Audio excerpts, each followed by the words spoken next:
Karen smiled again. A single post can determine whether a small business survives. There it was, the threat. I took a slow breath. "Ma'am," I said calmly, "you are welcome to share your experience. But threatening a business because you didn't receive the number of napkins you wanted isn't reasonable." Her jaw tightened. "You're calling me unreasonable. I'm saying the situation does not warrant a full refund." Her voice dropped. "Then you've made your choice." She turned to her entourage. "Let's go." They pivoted in unison and walked toward the door. But just before exiting, Karen turned back. "Oh," she added, "I hope you're prepared for what comes next." And then they left. Again, and once again, the room fell silent. Louis slowly walked over to the counter. Was that real?" he asked. Jamie looked at me. "Are we about to be canceled over napkins?" "I don't know," I said honestly, "but I think this isn't over." I had no idea how right I was, because that afternoon, around 4:12 p.m., the first review appeared. 1 star. Username, concerned community leader. Review title, unacceptable service standards. The review read, "I visited this cafe expecting a relaxing dining experience. Instead, I was met with dismissive staff, lack of basic accommodations, including insufficient napkins, and an overall culture of indifference toward customer satisfaction." When I attempted to address the issue professionally, management refused to take accountability. Small businesses must understand that community trust is earned. Unfortunately, this establishment has lost mine. It already had 5 helpful votes. 5. Within minutes. Then another review. Different username. Also 1 star. I accompanied a friend who had a very troubling experience here previously. The manager was condescending and unwilling to correct obvious service failures. If you value being treated with respect, consider other options. Then another, and another. Each one vague. Each one echoing the same language. Each one posted within minutes of each other. Jamie stared at my phone over my shoulder. "They're coordinated," she said. "They're brigading us," Luis added. And suddenly my phone buzzed. A new email. Subject line, formal notice of community concern. From Karen. She had found the business email. The email was long, passive-aggressive, filled with phrases like deep disappointment, lack of professionalism, failure to meet expectations. Community will be informed. At the bottom, her signature read, Karen Whitmore, President, Silver Oaks Homeowners Association, Community Advocate, Resident Experience Specialist, over napkins. By the end of the week, our rating had dropped from 4.7 to 4.2. Not catastrophic, but noticeable. Customers started asking, "Hey, I saw some weird reviews. Is everything okay here? Why are people saying this place is rude?" And every time I had to smile and say, "We're not perfect, but we care deeply about our customers." Which was true. But it didn't stop the pit in my stomach from growing. Because I knew something. People like Karen don't let go. They escalate. They obsess. They treat everything like a power struggle. And we had just told her no. Which meant, this was no longer about napkins. This was about control. And she wasn't finished yet. You ever realize too late that you're not just dealing with a difficult customer, but with someone who's made you their project? That's when the anxiety starts to feel different. Heavier. Personal. That's when you start checking your phone before you even get out of bed. Because that's where I was now. Every morning. First thing, opening Google reviews. Not because I wanted to, but because I had to. Because every time I didn't, there was something new waiting for me. It started subtle. A review claiming their food was undercooked. Another saying the staff rolled their eyes constantly. One saying they felt unsafe due to hostile energy. None of those reviews came with names we recognized. None of them matched real experiences we remembered. All of them followed the same tone. Formal, overwritten, strangely similar vocabulary. It was Karen's voice wearing different usernames. We knew it, but we couldn't prove it. Our owner, Miguel, tried to stay optimistic. "They'll get bored," he said one afternoon, trying to reassure us. "People like that always move on." I wanted to believe him. But I also knew one thing. People who run HOAs don't move on. They double down. About a week later, the emails started. Not from Karen this time. From strangers. Subject lines like, "Disappointed in your business practices. Community members deserve better. Concerned about reports?" The emails all said basically the same thing. "I've heard troubling things about how you treat customers. I hope you're taking steps to improve." We started getting phone calls too. People asking weird questions. "Do you guys really deny basic accommodations to customers? Is it true your manager mocks people who complain? Why do you think you're above accountability? Every call felt like another pin pushed into the same bruise. Then one day, it crossed the line from annoying to unsettling. I was leaving my shift around 6 p.m. The sun was low. The parking lot was half empty. As I walked to my car, I noticed someone standing near it. A woman, holding a phone, pointed directly at me. It was Karen. At first, my brain didn't fully register it. It felt surreal, like seeing a character from a dream standing in real life. She lowered the phone slowly when she saw me notice. "Good evening," she said pleasantly. Too pleasantly. My stomach dropped. "Can I help you?" I asked.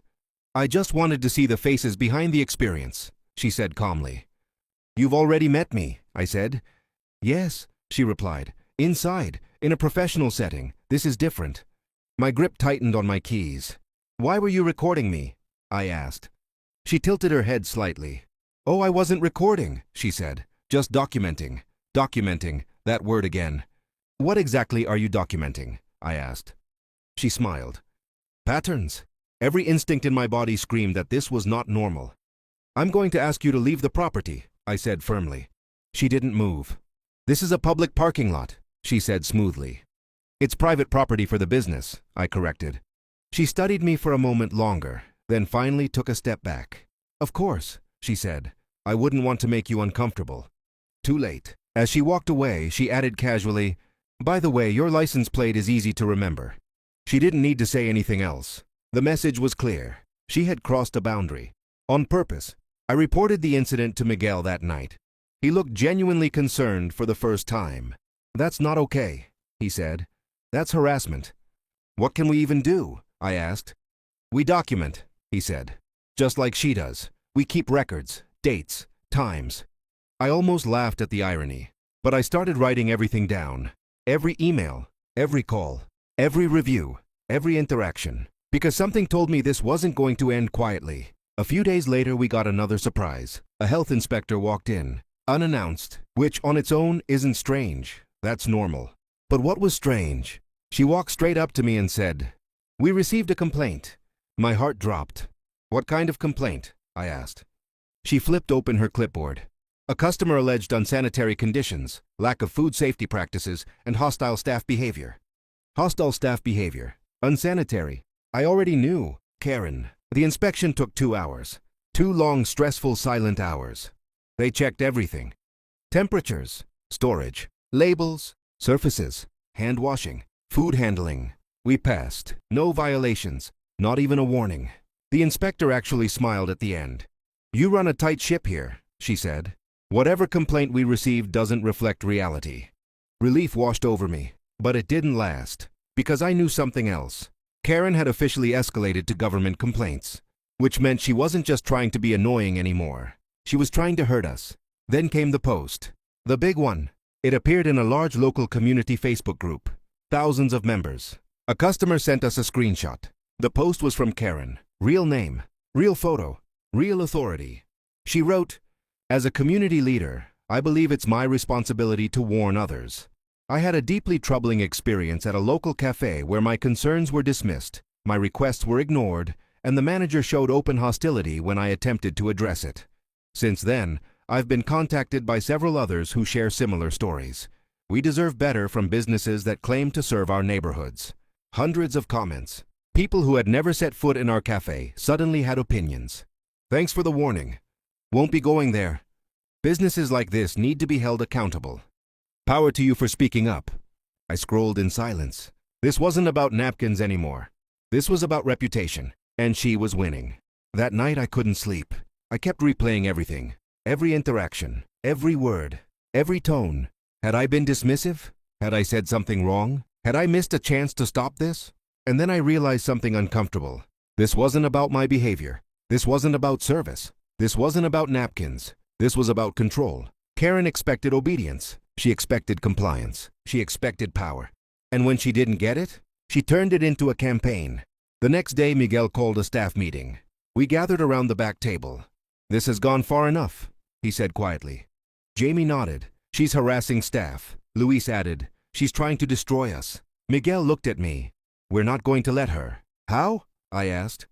He took a breath. "We fight back, professionally, strategically, legally if necessary." That was the first time I felt hope again. Not because we were safe, but because we weren't powerless anymore. But Karen wasn't done yet. Not even close, because 2 days later, something arrived in the mail. A certified letter, addressed to me by name, not the business. Me. Inside was a formal-looking document titled, Notice of Intent to Pursue Further Action. It accused me of unprofessional conduct, emotional distress, retaliation, defamation. She claimed I had created a hostile environment and that she was exploring her options. Legal language, carefully worded, intimidating on purpose. My hands shook as I read it. This had gone beyond reviews, beyond emails, beyond Facebook. She was trying to scare me personally. And the worst part? It was working. That night, I sat in my car after my shift and just stared at the steering wheel. I loved my job. I loved my coworkers. I loved this little cafe. But I was exhausted, mentally, emotionally, physically, all because of a napkin, all because someone with power couldn't handle being told no. But I also felt something else. Anger. Not explosive anger. Focused anger. The kind that says, you don't get to do this to us. Because if Karen thought I was just going to fold, she had no idea who she'd actually picked a fight with. And what I decided next would change everything. You know what's dangerous about people like Karen? They assume everyone else is playing defense. They assume you'll apologize, back down, get scared, disappear. They don't expect you to start paying attention. They don't expect you to start documenting too. And they definitely don't expect you to start playing smarter. The letter she sent me sat on my kitchen counter for 2 days. Not because I didn't know what to do with it, but because I needed to decide something first. Was I going to let this woman run me out of a job I loved? Or was I finally going to draw a line? By the third morning, the answer was clear. Enough. Miguel had already started gathering our side of the story. Every review we'd received, every email Karen sent, every suspicious 1-star post, every date, every timestamp, every pattern. And when you line it all up chronologically, it wasn't subtle anymore. It was coordinated harassment. Clear as day. We contacted a lawyer. Not some giant firm. A local small business attorney who specialized in defamation and harassment cases. Her name was Dana. She didn't flinch once while reading through everything. Not once. Instead, she leaned back in her chair and said calmly, "She thinks she's untouchable." That sentence alone was worth the consultation fee. Dana explained something important. People like this rely on intimidation, she said. They use official-sounding language, titles, and vague legal threats to scare people who don't know the system. She tapped Karen's letter. "This isn't a lawsuit, it's a bluff." My shoulders dropped for the first time in weeks. "But," Dana added, "what she's doing, the coordinated reviews, the harassment, the in-person confrontation, that could cross into defamation and targeted harassment." Miguel asked the question I'd been afraid to ask. "Can we actually do anything about it?" Dana smiled slightly. "Oh yes," she said. "But first, we need stronger documentation." So we got to work. We created a shared document. Every staff member contributed. Every strange call, every weird email, every comment, every incident. Jamie even went back and screenshot every review we believed was part of the campaign. Luis cross-referenced usernames with Karen's Facebook friend list. Turns out, a lot of overlap. Shocking. Miguel pulled security footage. Guess who appeared on camera, slowly driving past the cafe 3 times in one afternoon? Karen. Guess who showed up outside during slow hours, just standing and watching? Karen. Guess who was lurking in the background of a photo someone tagged the cafe in? Karen. She thought she was invisible. She wasn't. Dana compiled everything into a clean, organized timeline. And when she was done, she looked at us and said, "You're not the problem here." That sentence hit harder than anything else. Because when you're being targeted long enough, you start to question yourself. Your tone, your choices, your personality, your worth. She stripped all that away with one sentence. "You're being harassed." But here's where things got really interesting. Dana sent Karen a letter. Not emotional, not aggressive, not threatening, just factual. It stated that Karen had engaged in a pattern of coordinated defamation, that she had contacted staff outside of the business setting, that her actions were causing measurable harm to the business, that further contact would be documented and potentially escalated. It ended with a simple line. "Please direct any further communication through legal counsel." We waited, and for 3 days, silence. No emails, no reviews, no posts. For the first time in weeks, the air felt lighter. Jamie joked, "Did we defeat the final boss?" I almost believed it. Almost. Then she showed up again. Of course she did. But this time, she wasn't confident. This time, she wasn't smug. This time, she looked angry and nervous. It was late afternoon, not crowded, just a few regulars. The door opened. Jamie's eyes widened. Louise froze. Karen walked in alone. No entourage. No clipboard. Just her. She walked straight to the counter. I stepped forward immediately. "Hi," I said calmly. She didn't return the greeting. "I received a letter," she said. "Yes," I replied, "from our attorney." Her eyes flicked briefly to the security camera above the counter. Just for a second. "But I noticed." "This feels excessive," she said. "Your behavior has been excessive," I replied evenly. She folded her arms. "I was simply advocating for myself. Advocacy doesn't involve harassment." Her jaw tightened. "You're trying to silence me." "No," I said. "We're setting boundaries." She scoffed. Typical, but her voice lacked conviction. Where before she'd spoken like someone used to control, now there was something else underneath. Uncertainty. She leaned closer to the counter. "You realize this could still go badly for you," she said quietly. I didn't flinch. "You realize everything you say here is recorded," I replied just as quietly. Her eyes flicked to the camera again. There it was, the shift, the awareness, the realization that she wasn't the only one documenting anymore. She straightened. "Fine," she said. "I'll be leaving." She turned toward the door, then paused, turned back. "This could have all been avoided," she said, "if you just handled the napkin situation correctly." There it was, the confession. Not about napkins, about obedience, about control. I looked her in the eye. "This could have been avoided if you'd accepted no." She stared at me for a long second. Then she left. No dramatic slam, no entourage, no threat, just silence. After that, things started to change. The fake reviews slowed, then stopped. The emails dried up. The calls disappeared. The Facebook posts stopped appearing. Our rating began to recover slowly, not because we fought publicly, not because we dragged her online, but because we refused to be bullied quietly. A month later, we got an unexpected message. A woman named Heather emailed the cafe. Her subject line read, "Apology." The email said, "I was part of a group encouraged to leave negative feedback about your business by someone I trusted. After learning more about the situation, I realize I was misled.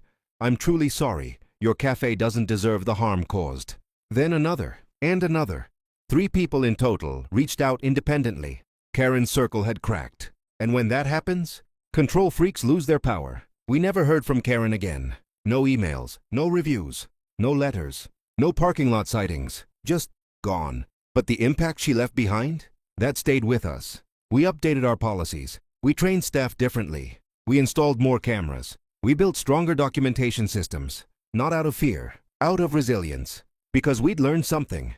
You can be kind without being a doormat. You can be professional without being passive. You can say no and still be in the right. And the strangest part? The thing that stuck with me most? It wasn't the reviews. It wasn't the threats. It wasn't even the letter. It was the realization that all of this, all of it, came from one tiny moment of wounded pride. One person who couldn't handle not being accommodated exactly the way they wanted. One napkin request. One refusal. One loss of control. That's all it took. But the story wasn't over yet. Because about 6 weeks later, something unexpected happened. Something no one saw coming. Something that would bring this entire saga full circle. And when it did, the ending was more satisfying than I ever could have imagined. You'd think that after everything, after the threats, after the harassment, after the fake reviews, after the lawyer letter, you'd think the story would just end quietly, fade to black, roll credits, life goes on. But real life doesn't work like that. Because sometimes, when you least expect it, karma decides to be extremely specific. About 6 weeks had passed since Karen's last appearance. No more emails, no more reviews, no more mysterious, concerned community members, no more slow drive-bys in the parking lot. The cafe felt normal again, not the fragile calm we'd had before, but real normal. The kind where laughter didn't feel forced. The kind where we didn't constantly check the door. Our regulars came back in full force. New customers discovered us. Our rating climbed back to 4.6. People left reviews like, "Kindest staff in town. Coziest cafe with amazing energy. You can tell they actually care here." Every time I read those, something in my chest unclenched a little more. It felt like we'd survived something. Like we'd been through a storm together. And then, one random Thursday afternoon, the universe decided to finish the story. It started with a man standing awkwardly near the counter. Late 40s. Polite posture, hands in his pockets like he wasn't sure where to put them. He waited patiently while we helped other customers. When it was his turn, he didn't order right away. Instead, he said, "Hi, this might sound strange, but do you have a manager on duty?" Jamie immediately looked at me. I stepped forward. "That's me. How can I help?" The man hesitated, then said, "This is going to sound ridiculous, but I think you might recognize a name." He reached into his jacket and pulled out his phone, turned it toward me. The screen showed a Facebook profile. Karen Whitmore. I didn't react right away. I just studied his face. "Okay," I said cautiously. "What about her?" He exhaled. "She's my sister." Jamie froze. Louis slowly set down a cup mid-wipe. The entire cafe seemed to hold its breath. "I'm not here to cause problems," he said quickly. "I swear, I needed to talk to someone in person." "About what?" I asked. He looked genuinely uncomfortable. "About what she did to you." Silence. Not awkward silence. Heavy silence. The kind where you feel like the air itself is listening. He continued. "She told our family a very specific version of events," he said carefully. "About how she was mistreated, about how this place was hostile, about how she was standing up for herself." I said nothing. He swallowed hard. "But then something happened." "What?" Jamie asked softly. He hesitated, then said, "Her HOA board removed her as president." The words didn't even register at first. "What?" Louis said. He nodded. "They voted her out." Now that got my attention. "Why?" I asked. He looked almost embarrassed. "Because this wasn't the first time," he admitted. "She's done this before. Targeted vendors, contractors, service workers, anyone who didn't immediately fold to her demands." He shook his head. "This situation with your cafe was the final straw." He explained that one of the board members had seen Karen's Facebook post about us. They noticed the tone, the aggression, the manipulation, and because they'd already been quietly documenting similar behavior within the HOA, they started asking questions, then digging, then looking into the review patterns, then noticing the coordinated posts, then realizing Karen had been using her community leader status to pressure people into participating in personal vendettas. It didn't take long after that. They called an emergency board meeting. Karen defended herself, of course, claimed she was being silenced, claimed she was being targeted, claimed everyone else was the problem. But this time, there were receipts, just like ours. They removed her from the position unanimously, he said quietly. Jamie covered her mouth. Louise just whispered, "Oh, wow." I didn't feel triumphant. I didn't feel giddy. I felt something deeper. Validation. He shifted awkwardly. "There's another reason I'm here," he added. "Okay." He held out a small envelope. Inside was a folded gift card. A large one, bigger than anything we'd ever sold. "She insisted she'd been wronged," he said, "but I wasn't convinced, so I did my own research." He looked around the cafe, watched Jamie laugh with a customer, watched Louise carefully remake a drink because someone said it tasted slightly off, watched me thank a regular by name. "I can see now she wasn't honest," he said. He slid the envelope across the counter. "This doesn't undo anything she did," he said quietly. "But I wanted you to know, not everyone believes her." I didn't even know what to say. Jamie blinked rapidly. Luis looked down at the counter like he didn't trust his voice. Finally, I said, "Thank you. That means more than you probably realize." He nodded. "I hoped it might." Then he paused. "One more thing." I looked up. "She blames the napkins," he said. "Of course she did. She says if you'd just handled that better, none of this would have happened." I let out a slow breath. Then I said calmly, "This was never about napkins." He nodded. "I know," he said quietly. "I do now." After he left, we just stood there for a moment. Not talking, not moving, just processing. Jamie broke the silence first. "She lost her HOA presidency over napkins." "Not napkins," I corrected gently. "Control." Luis nodded. "Consequences." And that was it. That was the real ending. Not revenge. Not humiliation. Not public exposure. Consequences. Natural. Inevitable. Earned. A few days later, something else happened. One of Karen's original Facebook posts disappeared. Then another. Then her entire account went private. People stopped mentioning her name in community groups. The whispers faded. Her influence evaporated. Not because we destroyed her, but because truth has a way of surfacing when people start paying attention. Life at the cafe returned fully to normal. Better than normal, actually. We'd grown. Stronger systems. Stronger communication. Stronger boundaries. We didn't become colder.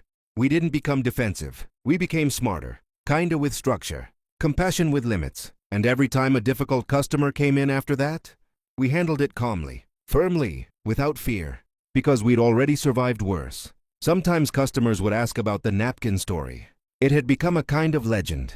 A regular would lean over and whisper, "Is it true someone tried to sue you over a napkin?"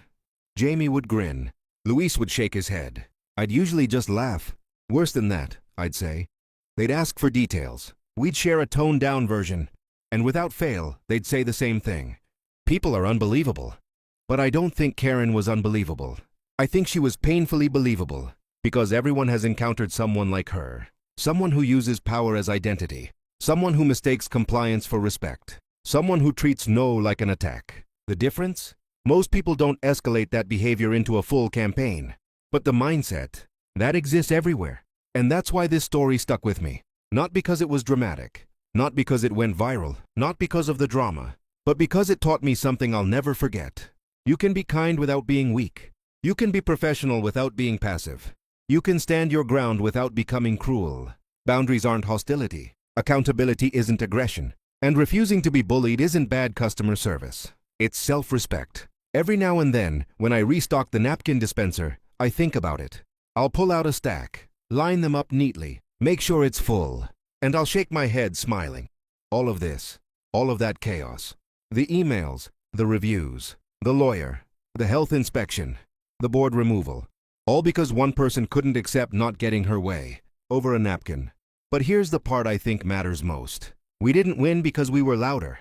We didn't win because we were more aggressive. We didn't win because we fought dirty. We won because we stayed grounded in truth. We documented.